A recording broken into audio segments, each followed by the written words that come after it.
అయితే నిన్న నారా లోకేష్ గారు ఒక సవాల్ చేశారు. అయ్యా నువ్వు మెగా డిఎస్సి గురించి మాట్లాడుతున్నావు కదా! చర్చకు మేము సిద్ధం. మీరు రండి మాట్లాడదాం. మీ దగ్గర ఏమైనా ఆధారాలు ఉంటే మీరు తీసుకురండి. మా దగ్గర ఉన్న ఆధారాలతో మేము మీకు వివరించే ప్రయత్నం చేస్తాం. ఎందుకంటే తప్పుడు ప్రచారాలు చేస్తారని చెప్పేసి నారా లోకేష్ గారు ఒక ఛాలెంజ్, ఒక సవాలు విసిరారు. అయితే వైఎస్ఆర్సీపీ పార్టీలో మగోళ్ళు ఎవరో లేక, సమాధానం చెప్పలేక మా లక్ష్మీ పార్వతిని, శ్యామలాని వీళ్ళ చేత బూతులు తిట్టించారు. అంటే వ్యంగ్యంగా, ఎటకారంగా, అరే తురే.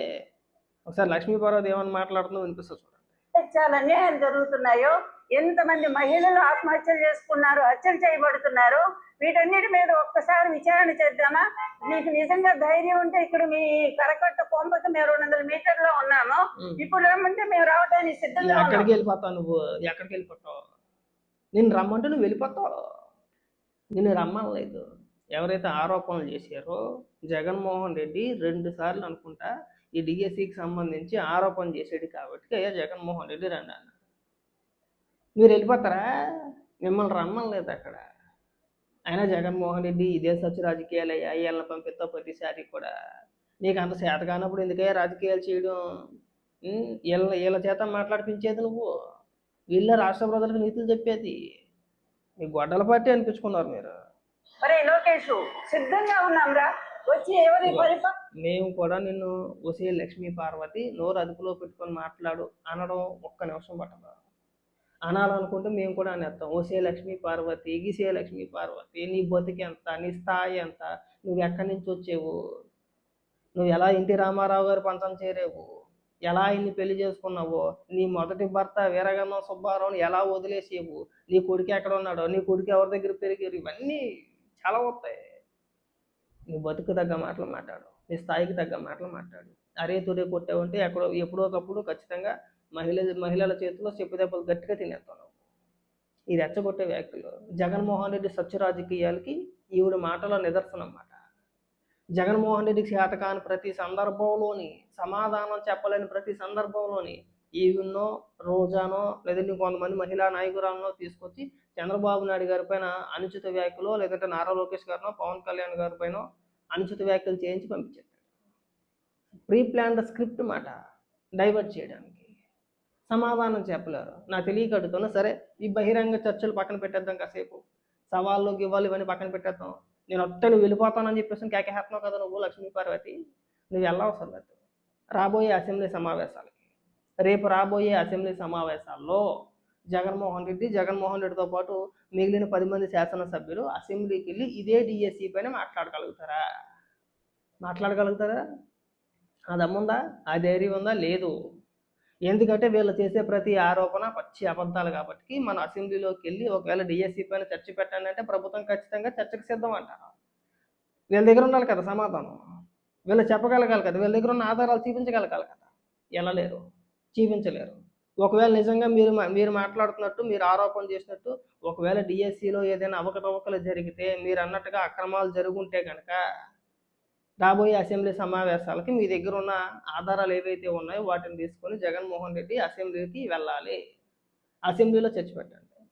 ఒకవేళ మీరు వెళ్ళకపోతే మీ దగ్గర ఎలాంటి ఆధారాలు లేవు అని చెప్పేసి అని అర్థం. సింపుల్. మీ దగ్గర ఆధారాలు ఉంటే అసెంబ్లీకి వెళ్ళి మాట్లాడడానికి భయం ఎందుకండి? అసెంబ్లీకి వెళ్ళండి. అసెంబ్లీకి మాత్రం వెళ్ళరు. అసెంబ్లీకి వెళ్తే వీళ్ళు బాగోతాలన్నీ బయటపడతాయి అని చెప్పేసి అని అక్కడికి వెళ్ళకుండా బహిరంగంగా ఒక్క ప్రెస్ మీట్ కూడా పెట్టాడు.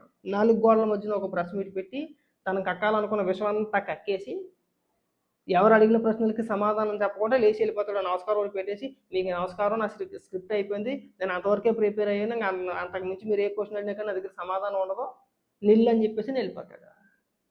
ఇప్పుడు ఏదైనా చర్చకి రండి అంటే మిమ్మల్ని పంపించేస్తాడు. జగన్మోహన్ రెడ్డి మాత్రం వెళ్ళడు. ఎందుకు వెళ్ళండి?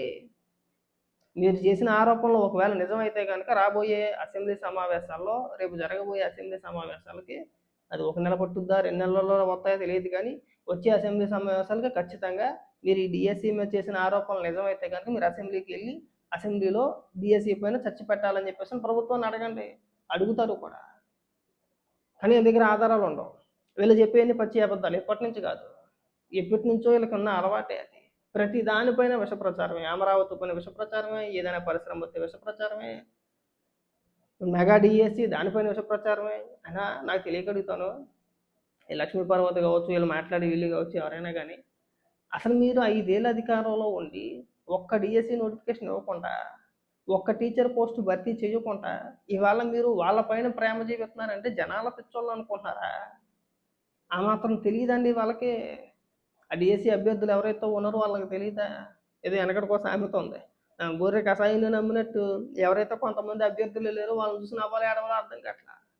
5 ఏళ్ళు మిమ్మల్ని పట్టించుకున్న వ్యక్తి కనీసం ఒక్క పోస్ట్ కూడా భర్తీ చేయని వ్యక్తి దగ్గరికి వెళ్ళి ఇలా జరిగిందని చెప్పేసి, సరే వాళ్ళకి బాధ ఉంటుంది, కాదనట్లేదు మేము. వాళ్ళకు ఉండే బాధ ఉంటుంది, రాలేదన్న బాధ ఉండొచ్చు, ఆక్రోశం ఉండొచ్చు, కొంతమందికి చివరి అవకాశం అయ్యి ఉండొచ్చు. ఆ బాధలో వాళ్ళు మాట్లాడడంలో తప్పులేదు, ఏదో మాట్లాడతారు. మాకు రాలేదని చెప్పేసి ప్రభుత్వ పైన విమర్శలు చేయడం కామన్ అనుకున్నాం. మీ తెలివి ఏమైంది, మీ బుద్ధి ఏమైంది? అంటే మీరు ప్రెస్ మీట్లు పెట్టి ఆరోపణలు చేస్తారు కానీ అసెంబ్లీలో చర్చకి వెళ్ళమంటే భయపడిపోతారా? అసెంబ్లీకి వెళ్ళండి. కొన్ని నారా లోకేష్ గారు అన్నట్టు చర్చ, బహిరంగ చర్చలు వద్దు. మీరు వెళ్ళలేరు, మీకు చేత కాదు, మీ పార్టీలో ఎవరు కూడా అంత మగవాళ్ళు ఎవరు లేరు, ఆడవాళ్ళు పంపించేస్తారని మాకు తెలుసు. మీరెందుకండి చర్చలకు వెళ్ళడం? జగన్మోహన్ రెడ్డి గెలిచాడు కదా, జగన్మోహన్ రెడ్డి నిలమనండి. ఈ సత్య రాజకీయాలకి ఫుల్ స్టాప్ పెడితే బాగుంటుంది జగన్మోహన్ రెడ్డి గారు. ప్రతి సందర్భంలోని కూడా ఈ లక్ష్మీ పార్వతిని ఇంకొంతమందిని తీసుకొచ్చి డైవర్ట్ చేసే ప్రయత్నాలు చేయకండి. నిజంగా మీ దగ్గర ఏ ఆధారాలు ఉన్నా, ఏదైనా ఆధారాలు ఉంటే రాబోయే అసెంబ్లీ సమావేశాలకు వెళ్ళండి. మీరు పరిశ్రమల గురించి మాట్లాడారు కదా, 99 పైసలకి భూములు ఇచ్చేస్తున్నారని చెప్పేసి తప్పుడు ఆరోపణలు చేస్తున్నారు కదా. ఏదో రకంగా అంటే ప్రభుత్వం లీజుకి ఇచ్చిన భూముల్ని అమ్మేశారు అనే అర్థం వచ్చేటట్టుగా మాట్లాడుతున్నారు కదా. ఇప్పటి వరకు మీరు ప్రభుత్వం పైన ఏదైతే ఆరోపణలు చేశారో ఈ ఆరోపణలన్నింటినీ కూడా మీరు కట్టుబడి రాబోయే అసెంబ్లీ సమావేశాలకు వెళ్ళి మాట్లాడండి. ఎవడు వద్దన్నాడు? ఎవడన్నా వద్దంటాడా? ఎవడు వద్దంట? మిమ్మల్ని ఎవరైనా అసెంబ్లీకి రావద్దని చెప్పేసి అడ్డుకున్నారా? లేదు. పోనీ మీరు మాట్లాడినట్టుగా మీ కుటుంబ సభ్యులను ఉద్దేశించి ఎవరైనా మాట్లాడుతున్నారా? లేదు. పోనీ ఎవరైనా సరే మీ పార్టీలో ఉన్న రోతగాళ్ళు ఎవరైతే ఉన్నారో, కొడాలని కావచ్చు, ఆ వల్లభనేని వంశీ, లేదంటే అంబటి రాంబాబు, ఇంకొంతమంది వ్యక్తులు ఎవరైతే ఉన్నారో వాళ్ళలాగా బూతులు మాట్లాడే వ్యక్తులు కూటమి ప్రభుత్వంలో ఎవరూ లేరు, ఎవరో మాట్లాడరు. ఒకవేళ అలా మాట్లాడడానికి ఎవరైనా ప్రయత్నించినా సరే చంద్రబాబు నాయుడు గారు ఒప్పుకోరు, లోకేష్ గారు ఒప్పుకోరండి. మీరు ధైర్యంగా అసెంబ్లీకి వెళ్ళొచ్చు, ఎందుకు వెళ్ళలేకపోతున్నారు అని నాకు మైక్ ఎవరండి? వెళ్తే కదా తెలిసేది, లేచి అడిగితే కదా తెలిసేది. ఇప్పుడు అడగందే అమ్మాయినా పెట్టదని చెప్పేసి వెనకటి సామెత ఉంది. నువ్వు అడిగితే కదా తెలిసేది నీకు మైక్ ఇస్తారా ఎవరా అనేది.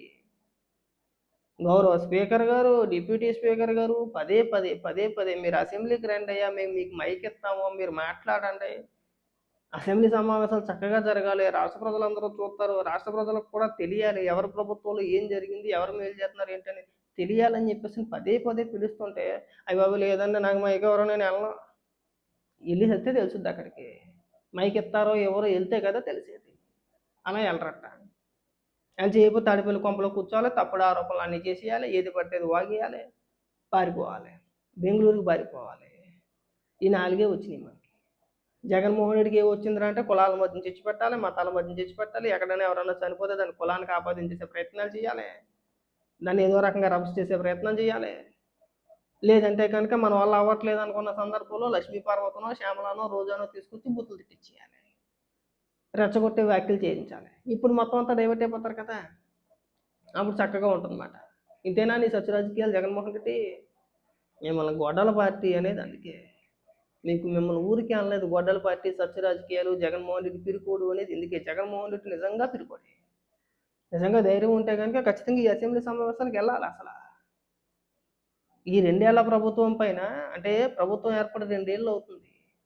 మీరు ఏదైతే మీరు చెప్పుకుంటున్నారో ఇన్ని జరిగినాయి అని చెప్పేసి మీరు చేసే ఆరోపణలు మీరు చేస్తున్నారు కదా, దానికి సంబంధించి మీ దగ్గర ఏమైనా ఆధారాలు ఉంటే అసెంబ్లీకి వెళ్ళి మాట్లాడాలి.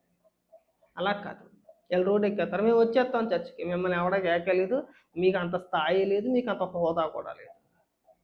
మీరు రమ్మని కానీ మీరు వెళ్ళిపోతారా? మీతో చర్చలు జరిపేస్తారా? ఏమని మాట్లాడతావు నువ్వు? ఆ ముక్కు తిప్పుకుంటా, మూతి తిప్పుకుంటా, అప్పుడు ఎప్పుడో నేను ఎన్టీ రామారావు గారి దగ్గరికి ఎలా వెళ్ళి